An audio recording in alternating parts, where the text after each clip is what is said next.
जड़े शुभेच्छु श्रीयुक्त संग्राम किशोर भोल महोदय अनुरोध करी वक्तव्य प्रदान करेंगे कि मुझे सहमत मु व्यक्तिगत भाव सहमत हो पारे आम किसी हरइले क्या सार थे सार जो ज्ञान देते आमको बांटी आम हरइचे हरइने सार गला सार जो आशीर्वाद शुभेच्छा अच्छी आम हरइचे हरइने कि पार्थिव शरीर आम पाखे ना संसार भगवान हेल्ले भी मरी से कथा बड़ कथा आउ गोटे गोटे सार रतिकांत सार गोटे स्मृतिचारण सभा जाइए लेखा जाता स्मृतिचारण सभा मुझे गोटे द्वंद्वर कथा कहली जोटा कि आज पर्यटन सार साथ बद मत छिड़ी पड़ी स्मृतिचारण सभा मनुष्य जीवित अवस्था थी दरकार ना गला आम गला कौन करूँ सब स्मृतिचारण सभा करूँ तेणु आज घटना काली स्मृति हो जाए सार गला से कथा आलोचना कर जहाँकि प्रभाव पड़ू ना से गोटे शेक्सपियर गोटे कथा लिखी शेक्सपियर गोटे कथा लिखी इंग्लिश रे लिखा अछि fame is a food that dead man it Mani every गोटे प्रशंसा एभरी गोटे खाद्य जाके मला पर मनुष्य ताको खाए किंतु जीवित अवस्था प्रशंसा हमको सुनिबा मिले एटा होची बात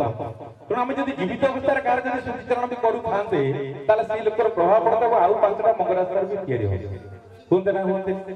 तापर आउ गोटे कथा होची मंगराज सार का संपर्क जति कहली सार कहतले कले सार का मृत्यु हे सारी मगल जमा नाही दुईटी जब देखबे संसार रे दुई जनकर कार मृत्यु नाही एबोडी गुरु गुरुंकर केबे जीवन रे रिटायरमेंट नाही कि गुरुंकर केबे जीवन रे मृत्यु बोली विश्वास करे सरकारी खाता कल पर होता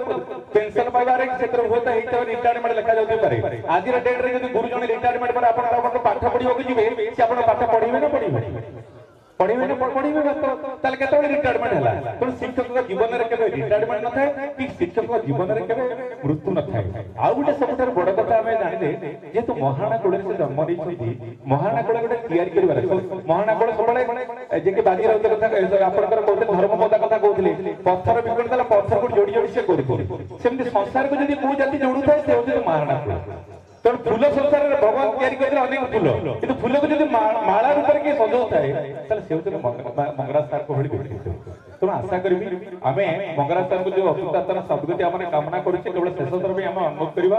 आम जो मैंने अच्छे ये मंचासन हूँ मंच तले कई अतिथि नुहति ये आम जो मैंने अच्छे ये कौन सभा भी नुहे ये जो मैंने अच्छे से सब बंधु परिजन आत्मस्वजन और आम चाहूचे सार को गला परिवार वर्ग को साहस देवाई संसार मानने भले बचवा जो साहस संस्कार से जोगाई आम समस्त अच्छे शेष आम गोटे कथा कही सारी जे आम समस्ते एभली भाव में उद्यम करवा मंगराज सार पाखे जहाँ स्वप्न थिला से स्वप्न केमती पूर्ण हो पार मो द्वितीय मंगराज सार आम केमती तैयारी करवा से कथा जब आम चिर निश्चित हो यहाँ हम निश्चित मंगराज सार श्रेष्ठ श्रद्धांजलि।